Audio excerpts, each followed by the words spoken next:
सोलापूर जिल्ह्याच्या माळशिरस तालुक्यातील एका समृद्ध गावात सयाजीराव देशमुखांचा दरारा होता. सयाजीराव म्हणजे जुन्या वळणाचे पण कष्टाळू माणूस. त्यांच्या आयुष्याची दोनच रत्न होती, मोठा मुलगा नितीन आणि धाकटी मुलगी स्वरा. स्वरा जन्मली तेव्हा नितीन 5 वर्षाचा होता. आई गेल्यावर नितीनने स्वराला आईच्या मायेने सावरलं होतं. शाळेत कोणी स्वराला चिडवलं तरी नितीन धावत जाऊन तिला पाठीशी घालायचा. स्वरा म्हणजे नितीनचा जीव की प्राण होती. सणासुदीला स्वराला नवा परकर पोलक घेतल्याशिवाय नितीन स्वतःला नवीन कपडे घेत नसे. वेळ कोणासाठीही थांबत नाही. स्वरा बघता बघता मोठी झाली. तिचं शिक्षण पूर्ण झालं आणि सयाजीरावांनी तिच्या लग्नाची जमवाजमव सुरू केली. गावातीलच एका मोठ्या श्रीमंत घराण्यातील अविनाश या मुलाचं स्थळ आलं. घरांदाज घराणं, जमिनी जुमल्याची रेलचेल आणि मुलगा देखणा. सयाजीरावांनी आणि नितीनने विचार केला की स्वरा तिथे राणीसारखी राहील. लग्नाचा दिवस उजाडला, मांडव सजला, सनई चौघड्यांचे सूर घुमले. स्वरा नववधूच्या रूपात सोन्यासारखी चमकत होती, पण तिच्या डोळ्यात माहेर सोडण्याचं अथांग दुःख होतं. पाठवणीची वेळ आली तेव्हा नितीन स्वतःला रोखू शकला नाही. त्याने स्वराचा हात धरला आणि ढसाढसा रडला. स्वरा, हे बघ, सासरी तुला काहीही कमी पडणार नाही, पण जर कधी तुला वाटलं की मन उदास आहे तर हक्काने या भावाकडे ये. हे घर तुझंच आहे. या घराचा उंबरठा तुझ्यासाठी कधीही परका होणार नाही. नितीनने तिला गदगदलेल्या आवाजात वचन दिलं. स्वरा सासरी गेली. सुरुवातीचे काही दिवस खूप छान गेले.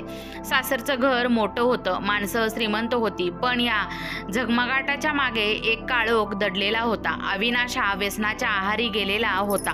त्याला कष्टाची सवय नव्हती आणि अहंकाराचा डोंगर मनात होता. लग्नानंतर अवघ्या 2 महिन्यातच अविनाशचं खरं रूप समोर आलं.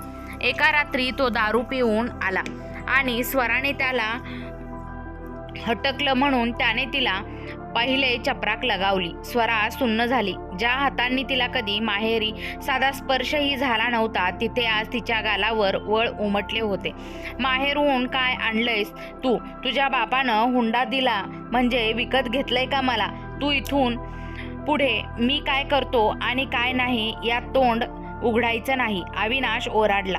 स्वरा रात्रभर रडत राहिली. तिला नितीन दादाला सांगावंसं वाटलं, पण विचार केला, नुकतंच तर लग्न झालंय. दादाला सांगितलं तर तो धावून येईल, विनाकारण वाद होतील, बाबांना धक्का बसेल. तिने तो अपमान गिळला, पण इथूनच छळाची मालिका सुरू झाली.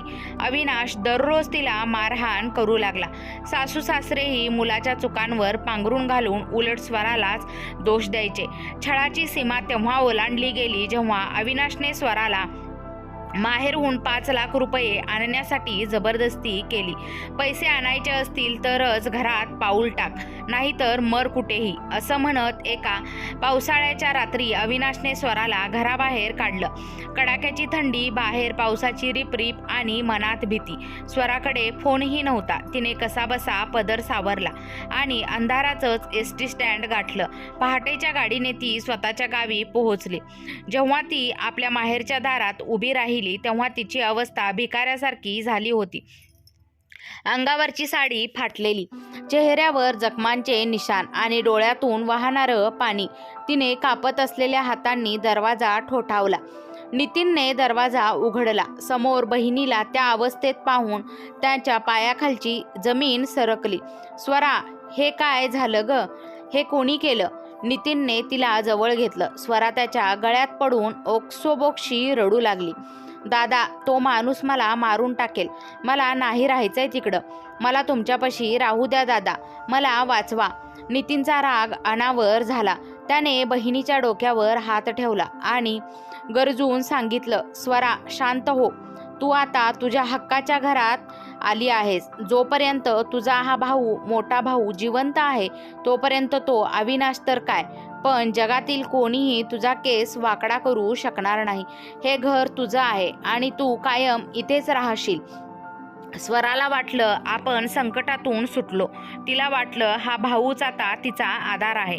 पण ती विसरली होती की कालचा दादा आता फक्त दादा राहिला नव्हता, तर तो एका पत्नीचा नवरा आणि कुटुंबाचा प्रमुख झाला होता. काळाच्या ओघात रक्ताच्या नात्यावर स्वार्थाची पूट कशी चढतात याची तिला कल्पनाही नव्हती. स्वराला माहेरी येऊन महिना उलटला होता. सुरुवातीचे काही दिवस नितीनने तिची खूप काळजी घेतली. सासरच्या जखमा भरून निघत होत्या, पण मनावर झालेला वार अजूनही ओलाच होता. सयाजीराव बाबा प्रकृती अवस्थामुळे जास्त काही बोलू शकत नव्हते, पण लेकीला डोळ्यासमोर बघून त्यांना समाधान वाटायचं. मात्र घराचं वातावरण हळूहळू बदलू लागलं. नितीनची पत्नी कविता, जी सुरुवातीला स्वराशी प्रेमाने वागत होती, तिच्या स्वभावात आता कडवटपणा येऊ लागला. कविताला वाटू लागलं की स्वरा आता कायमची इथेच मुक्काम ठोकणार आहे आणि त्यामुळे तिच्या संसारावर, संपत्तीवर आणि स्वातंत्र्यावर गदा येणार आहे. एके दिवशी सकाळी स्वरा स्वयंपाकघरात मदत करायला गेली. तिने भाजी चिरायला घेतली असता कविताने मुद्दाम जोरात ताट आपटलं. अगं स्वरा, राहू देते, तू कशाला काम करतेस? तू तर पाहुणी आहेस ना, पाहुण्यांनी बसून खावं, आम्ही आहोतच राबायला, कविताने उपरोधिकपणे म्हटलं. स्वरा थबकली. वहिनी, मी पाहुणी कशी? हे माझं घर आहे ना, आणि मी फक्त तुला मदत करायला आले आहे. होतं स्वरा, होतं, आणि यात फरक आहे ग. लग्न लागलं की मुलीचं घर सासर असतं. आता तू इथे आहेस तर तुझा खर्च, तुझे नखरे हे सगळं माझ्या नवऱ्यालाच बघावं लागतंय ना. शेवटी घर चालवायला पैसा लागतो, कविताने स्पष्ट सुनावले. स्वराचे डोळे पाणावले. तिला सासरच्या छळाची आठवण झाली. तिथे शारीरिक छळ होता, पण इथे शब्दांचा वार काळजाला छिद्र पाडत होता. तिने रात्री नितीनला हे सांगण्याचा प्रयत्न केला. दादा, वहिनी आज असं बोलली रे, स्वरा रडतच म्हणाली. नितीन, जो एकेकाळी स्वरासाठी कोणाशीही भांडायला तयार असायचा, तो आज थकलेला दिसत होता. कविताने आधीच त्याचे कान भरले होते. नितीन कोरड्या स्वरात म्हणाला, स्वरा, कविताचंही काही चुकत नाहीये ग, तिला पण घर सांभाळावं लागतंय. तू आता थोडं जुळवून घ्यायला शिक. आणि खरं सांगू, तू किती दिवस इथे अशी राहणार? लोक काय म्हणतील? सासरशांशी काहीतरी तडजोड करून परत गेलेलीच बरी असशील तू.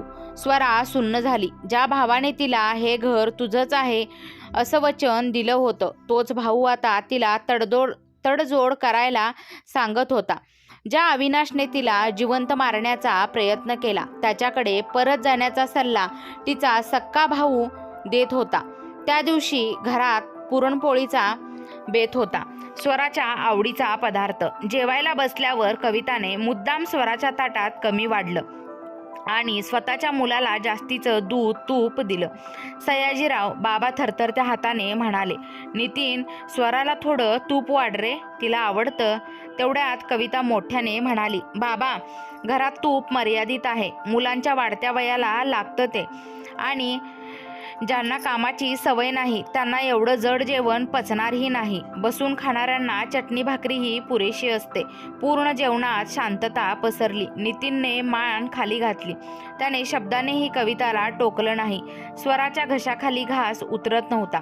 तिला जाणीव झाली की ज्या घराच्या भिंतींना ती तिची मानत होती, त्या भिंती आता तिला ओरबाडत आहेत. तिला आता समजलं होतं की भाऊजींनी, अविनाशने तिला घराबाहेर काढलं होतं, पण तिचा स्वतःचा भाऊ तिला मनातून बाहेर काढत होता.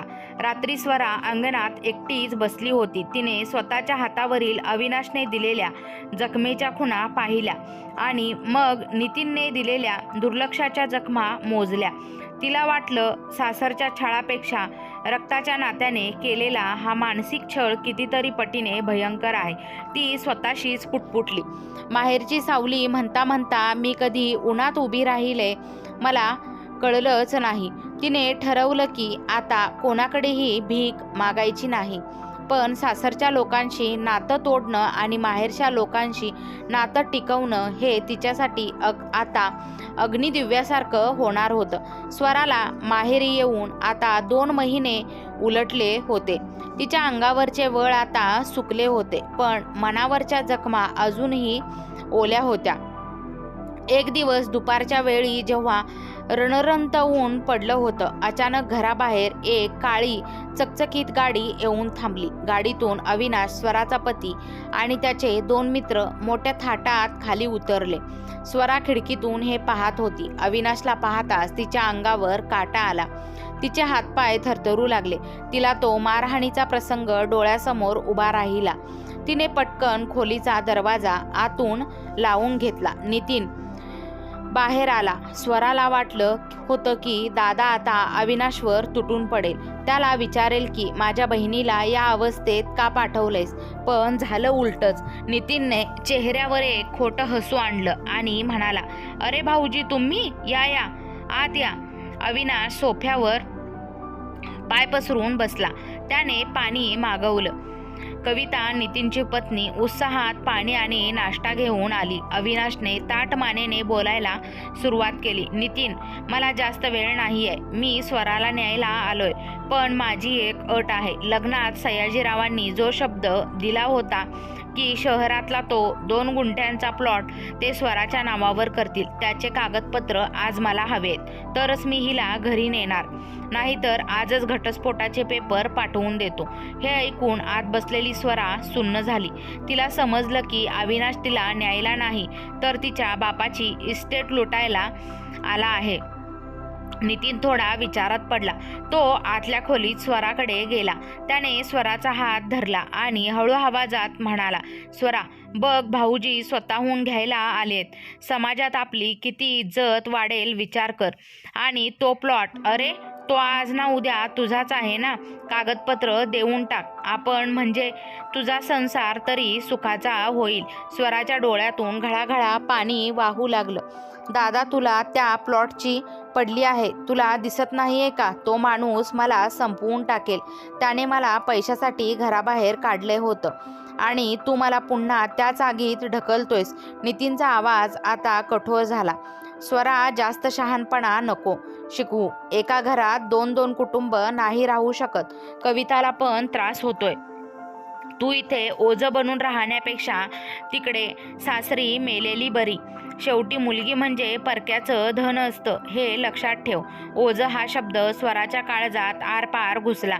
ज्या भावाने तिला सासरी पाठवताना सांगितलं होतं की हे घर तुझं आहे, आज तोच भाऊ तिला एका जमिनीच्या तुकड्यासाठी विकायला निघाला होता. बाहेर हॉलमध्ये अविनाश हसत होता.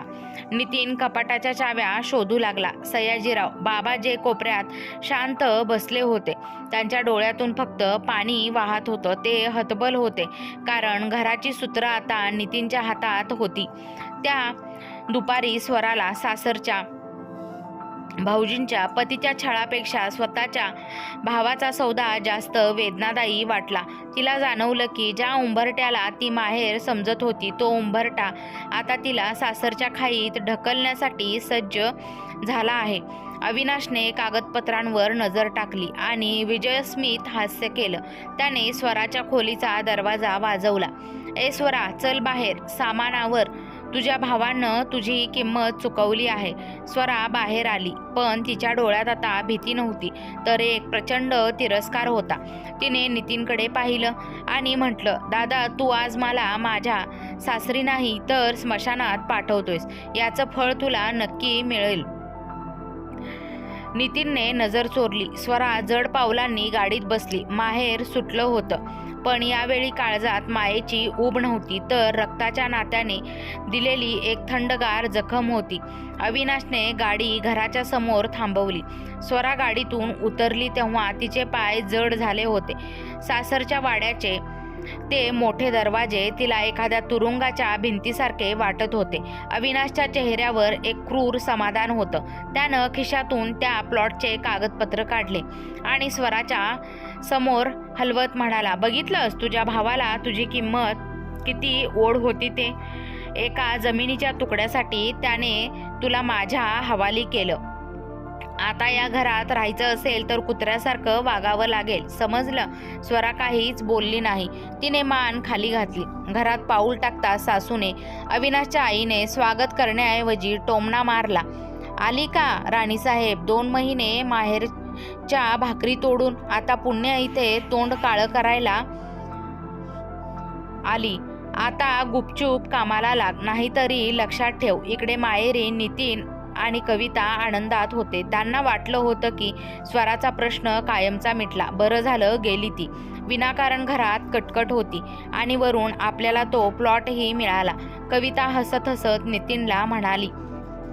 पण त्यांना माहीत नव्हतं की दुसऱ्याच्या दुःखावर रचलेला सुखाचा इमला फार काळ टिकत नाही. अविनाशचा छळ आता दुप्पट झाला होता. प्लॉटचे कागदपत्र मिळाल्यावर तो अधिकच निर्ढावला होता. तो आता दररोज रात्री दारू पिऊन यायचा आणि स्वराला मारहाण करायचा. तुझ्या भावाकडे अजून एक शेत आहे ना, ते पण माझ्या नावावर करायला सांग, नाहीतर तुला जिवंत जाळून टाकीन, अशी धमकी तो देऊ लागला. स्वरा आता रडत नव्हती. तिचे अश्रू सुकले होते. तिला आता जाणीव झाली होती की जोपर्यंत ती दुसऱ्यावर अवलंबून राहील तोपर्यंत तिचं शोषण होतच राहणार. तिने गुपचूप सासरच्या घरात असलेल्या जुन्या वर्तमानपत्रांमधून नोकरीच्या जाहिराती शोधायला सुरुवात केली. तिला कळलं होतं की शिक्षण हेच आता तिचं एकमेव शस्त्र आहे. दरम्यान नितीनने ज्या प्लॉटसाठी स्वराचा सौदा केला होता त्या प्लॉटवर सरकारी आरक्षण पडल्याची बातमी आली. ज्या जमिनीची किंमत करोडोमध्ये होती ती आता कवडीमोल झाली होती. नितीनने त्या जमिनीवर कर्ज काढलं होतं. ते आता फेडणं त्याला अशक्य झालं. बँकेचे लोक घरापर्यंत येऊ लागले. नितीनने कविताच्या भावाला मदत मागितली पण त्यानेही हात झटकला. बहिणीला विकून कमावलेला पैसा असाच जातो नितीन, असं म्हणत समाजानेही त्याच्याकडे पाठ फिरवली. कविता आता दररोज नितीनशी भांडू लागली. ज्या सुखासाठी त्यांनी स्वराला छळलं ते सुख आता त्यांच्या घराला आग लावत होतं. एके रात्री अविनाशने स्वराच्या अंगावर रॉकेल ओतलं. आत्ताच्या आत्ता तुझ्या भावाला फोन कर आणि सांग की शेत विकून पैसे पाठव, नाहीतर आज तुझा शेवट आहे. स्वराच्या डोळ्यासमोर मृत्यू दिसत होता. पण त्याच वेळी तिच्या मनात एक ठिणगी पडली. तिने विचार केला, ज्या भावासाठी मी मरायला तयार होते त्याने मला सोडलं, आता मी स्वतःसाठी का लढू नये. तिने अविनाशला ढकललं आणि घराबाहेर धाव घेतली. याच वेळी ती माहेरी गेली नाही. तिला माहीत होतं की माहेर आता फक्त नितीनचं घर होतं, तिचं नाही. ती थेट पोलीस स्टेशनला गेली. अंगावर रॉकेलचा वास आणि जखमांचे निशाण पाहून पोलिसांनी तात्काळ गुन्हा दाखल केला.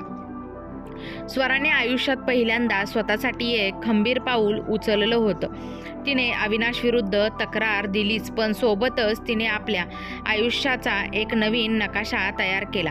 तिला आता कळलं होतं की भाऊजींनी तिला घराबाहेर काढलं आणि भावाने तिला मनातून काढलं, पण आता तिला स्वतःच्या पायावर उभं राहण्यापासून कोणीही रोखू शकणार नाही.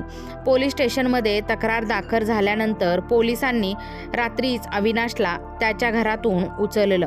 ज्या अविनाशला आपल्या संपत्तीचा आणि सत्तेचा माज होता तो पोलिसांच्या खाकी वर्दीसमोर अक्षरशः गयावया करू लागला. पण स्वरा आज ठाम होती. तिने आपला जबाब नोंदवला आणि तिथल्या महिला पोलीस अधिकाऱ्याच्या मदतीने एका महिला आधार आश्रमात तात्पुरता निवारा घेतला. इकडे ही बातमी वाऱ्यासारखी गावात पसरली. नितीनच्या कानावर जेव्हा हे पडलं की स्वराने पोलीस तक्रार केली आहे तेव्हा तो धास्तावला. त्याला स्वराची काळजी नव्हती, तर त्याला भीती होती की पोलीस चौकशीत तो प्लॉट त्याच्या आणि त्यामागचा व्यवहार समोर आला तर आपली बदनामी होईल. नितीन तडक त्या आश्रमात पोहोचला. समोर स्वरा बसली होती. तिने अंगावर एक साधी पण स्वच्छ सुती साडी नेसली होती. स्वरा, हे काय केलंस तू? पोलिसात कशाला गेली? तुला माहिती आहे का समाजात आपली किती नाचक्की होतीये? भाऊजींना जेलमध्ये पाठवून तुला काय मिळणार? लोक माझ्याकडे बघून हसतायत. नितीन संतापानेच ओरडला. स्वराने शांतपणे मान वर केली आणि नितीनच्या डोळ्यात डोळे घालून पाहिलं. दादा, तुझी नाचक्की होते म्हणून तुला वाईट वाटतंय, पण जेव्हा त्याने माझ्या अंगावर रॉकेल ओतलं तेव्हा तुला माझं मरणं आठवलं नाही? तू तर मला ओझं म्हणलं होतंस ना, मग एका ओझ्याची काळजी तुला कशाला? नितीन निरुत्तर झाला. त्याने आपला सूर बदलला. अगं स्वरा, राग सोडून दे, चल घरी चल. कविता वहिनी तुझी वाट बघतेय. आपण हे सगळं मिटवून टाकू. अविनाशला पण सांग की तो तुला नीट ठेवेल. स्वरा उपरोधिकपणे हसली. दादा, ज्या उंबरट्याने मला परक केलं तिथे मी आता पायही ठेवणार नाही. आणि सासर, तिथे आता माझी चिता जळायला हवी होती असं तुला वाटतंय का? विसरून जा की तुला कोणी बहीण होती. मी आता स्वतःची वाट स्वतः शोधली आहे. नितीनला तिथून अपमानित होऊन परत जावं लागलं.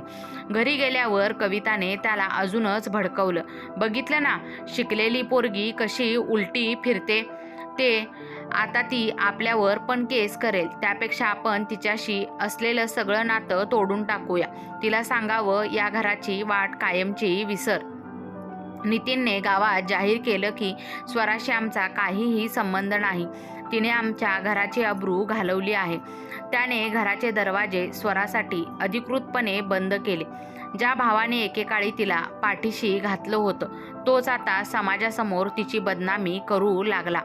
पण स्वरा आता कोणाच्या आधाराची वाट पाहत नव्हती. तिने आश्रमात राहूनच एका खाजगी शाळेत प्राथमिक शिक्षिका म्हणून काम मिळवलं. दिवसभर शाळा आणि संध्याकाळी ती वकिलीची अभ्यास करणाऱ्या एका मैत्रिणीसोबत कायद्याचे बारकावे शिकू लागली. तिला कळलं होतं की तिला फक्त अविनाशशी नाही तर त्या पुरुषासक्त मानसिकतेशी लढायचं आहे जिथे बहिणीला वस्तू समजून विकलं जातं. काही दिवसांनी कोर्टात केस उभी राहिली. एका बाजूला अविनाशचे महागडे वकील होते आणि दुसऱ्या बाजूला एकटी स्वरा. नितीन तिथे अविनाशच्या बाजूने साक्ष द्यायला उभा राहिला. त्याने कोर्टात खोटं सांगितलं की माझी बहीणच हट्टी आहे, ती संसार करायला तयार नाही. स्वराच्या काळजात तेव्हा 1000 सुया टोचल्यासारखं झालं. आपला सख्खा भाऊ एका गुन्हेगाराच्या बाजूने उभा राहून आपल्याच बहिणीला चारित्र्यहीन ठरवण्याचा प्रयत्न करत होता. स्वरा मंचावर उभी राहिली आणि तिने न्यायाधीशांना विनंती केली, हुजूर, मला वकील नको, मी माझं म्हणणं स्वतः मांडणार आहे. तिने एक एक करून सासरच्या छळाचे पुरावे आणि भावाने केलेल्या प्लॉटच्या व्यवहाराचे कागदपत्र समोर ठेवले. कोर्टात सन्नाटा पसरला.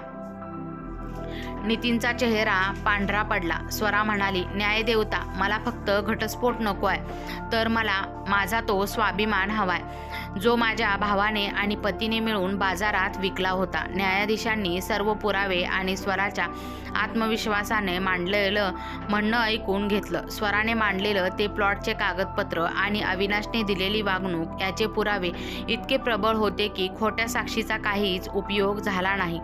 कोर्टाने निकाल दिला. अविनाशला घरगुती हिंसाचाराबद्दल 2 वर्षाची सक्त मजुरी झाली आणि स्वराला सन्मानाने घटस्फोट मिळाला. इतकंच नाही तर ज्या प्लॉटचा सौदा नितीनने केला होता तो प्लॉट आणि अविनाशकडून मोठी पोटगी स्वराला देण्याचे आदेश कोर्टाने दिले. नितीन कोर्टाबाहेर पडला. जेव्हा त्याला कोणाशीही नजर भिडवण्याची हिंमत होत नव्हती त्याने स्वराला थांबवण्याचा प्रयत्न केला. स्वरा, अगं ऐक तरी, मी तुझ्या भल्यासाठी. स्वराने शांतपणे त्याचा हात झटकला. दादा, भलं कोणाचं करत होतास, तुझं की माझं? ज्या दिवशी तू माझ्या आयुष्याचा सौदा केला त्या प्लॉटसाठी केलास, त्याच दिवशी तू माझा भाऊ म्हणून मरून गेलास. आता माझ्या वाट्याला पुन्हा येऊ नकोस. स्वराचं नवं आयुष्य. पुढील 2 वर्षात स्वराचा कायापालट झाला. तिने मिळालेल्या पैशातून आणि स्वतःच्या कष्टाने शहरात एक छोटी नर्सरी आणि महिला सहाय्यता केंद्र सुरू केलं. ती आता केवळ एक शिक्षिका नव्हती तर संकटात सापडलेल्या स्त्रियांसाठी एक आधारवड बनली होती. तिने स्वतःचं एक छोटं पण हक्काचं घर घेतलं होतं ज्याच्या उंबरट्यावर आता कोणाही मालकाची किंवा भावाची सत्ता नव्हती. दुसरीकडे नितीनचं आयुष्य मात्र विखुरलं होतं. ज्या प्लॉटसाठी त्याने बहिणीला बळी दिला त्या प्लॉटवरती आरक्षणाने त्याला उद्ध्वस्त केलं होतं. बँकेचे हप्ते थकल्यामुळे त्याचं गावाकडचं घर जप्त झालं. कविता वहिनी, जिने स्वराला घराबाहेर काढण्यासाठी नितीनचे कान भरले होते, ती आता नितीनच्या गरिबीला कंटाळून आपल्या माहेरी निघून गेली होती. नितीन आता गावात एकटा पडला होता. लोकांच्या टोमण्यांमुळे त्याला तोंड दाखवायला जागा नव्हती. सयाजीराव बाबा आजारपणामुळे अंथरुणाला खिळले होते. नितीनकडे ना औषधाला पैसे होते ना 2 वेळच्या अन्नाला. ज्या भावाने बहिणीला ओझं म्हटलं होतं, आज तो स्वतः जगावर ओझं झाला होता. एके दिवशी सयाजीराव बाबांची प्रकृती खूप बिघडली. नितीनकडे त्यांना शहरातल्या हॉस्पिटलमध्ये नेण्यासाठी साधे 500 रुपयेही नव्हते. त्याने गावातील सगळ्यांकडे हात पसरले, पण कोणीही त्याला मदत केली नाही. शेवटी लाचारीने आणि पश्चातापाने जळत असलेला नितीन शहरात स्वराच्या पत्त्यावर पोहोचला. स्वरा आपल्या केंद्रात काही गरजू स्त्रियांशी बोलत होती. तेवढ्यात तिने पाहिले, बाहेर मळक्या कपड्यात विस्कटलेल्या केसात तिचा दादा उभा होता. त्याच्या डोळ्यात आता अहंकार नव्हता तर अथांग केविलपणा होता. नितीन स्वराच्या पायाशी पडला. स्वरा, मला माफ कर ग, मी संपलो. बाबांची अवस्था बघवत नाहीये. त्यांच्या औषधाला पण पैसे नाहीत. मी तुला विकलं होतं. आज माझं नशीब मला बाजारात उभं केले. वाचव ग बाबांना. स्वरा क्षणभर स्तब्ध झाली. तिला सासरचा छळ, भावाचा सौदा आणि कोर्टातील ती अपमानित करणारी साक्ष आठवली. तिच्या मनात विचार आला की याला तसं सोडून द्यावं जसं त्याने तिला सोडलं होतं. पण तिने नितीनला उठवलं. तिच्या चेहऱ्यावर आता रागापेक्षा जास्त दया होती.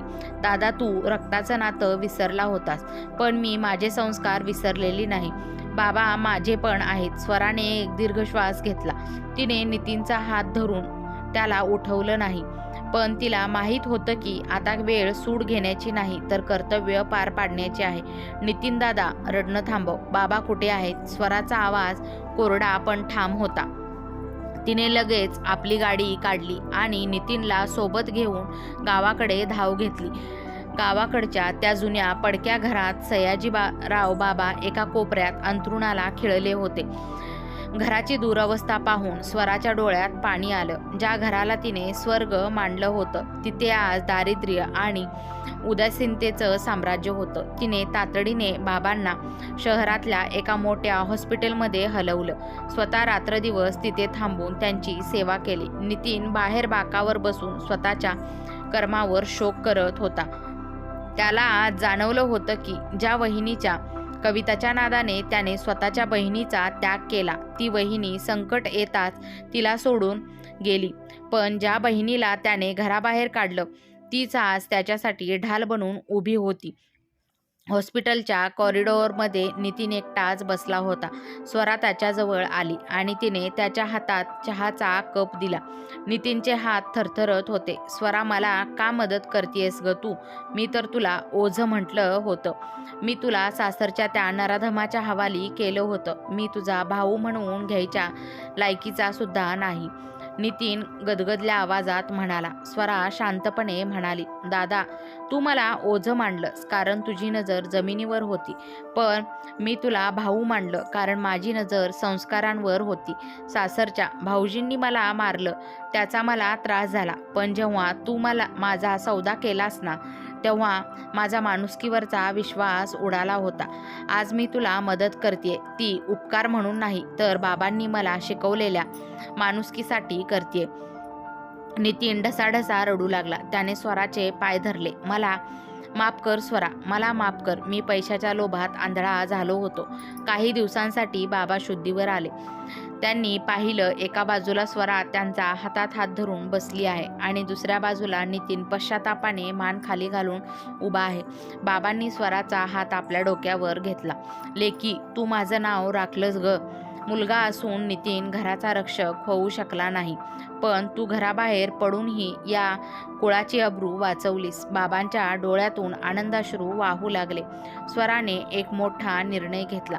तिने नितीनला आपल्या महिला सहायता केंद्रात व्यवस्थापक म्हणून कामाला लावून घेतलं. पण एक अट घातली. दादा, या केंद्रात येणाऱ्या प्रत्येक पीडित स्त्रीला तू भाऊ म्हणून मदत करायची, मालक म्हणून नाही.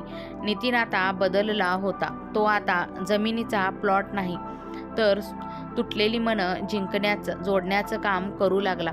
सासरच्या भाऊजींनी केलेला छळ स्वराला एक खंबीर स्त्री बनवून गेला, पण माहेरच्या भावाने दिलेली वागणूक तिला कर्तव्याची जाणीव करून देऊन गेली. स्वरा आता कोणाकडे माहेरची सावली मागायला जात नव्हती, कारण आता ती स्वतःच अनेकांसाठी सावली बनली होती. ज्या उंबरट्यावरून तिला बाहेर काढलं होतं त्या उंबरट्यावर आज तिचं नाव सन्मानाने घेतलं जात होतं. माहेर म्हणजे फक्त जमिनीचा हिस्सा किंवा भावाचा आधार नसतो, तर माहेर म्हणजे स्त्रीचा तो स्वाभिमान असतो जो तिने स्वतःच्या कर्तृत्वाने जपायचा असतो. रक्ताचं नातं पैशाने विकत घेता येतं, पण संस्काराचं नातं कर्मानेच कमावता येतं. मित्र आणि मैत्रिणींनो, तुम्हाला आजची कथा आवडली असल्यास चॅनलला लाईक, शेअर, सबस्क्राईब नक्की करा. कथा पूर्ण ऐकल्याबद्दल, वाचल्याबद्दल तुम्हा सर्वांचे मनपूर्वक धन्यवाद. जर कोणी चॅनलवर नवीन आला असेल तर दररोज अशाच नवनवीन कथा ऐकण्यासाठी, वाचण्यासाठी आत्ताच आपल्या चॅनलला सबस्क्राईब करा. Bell notification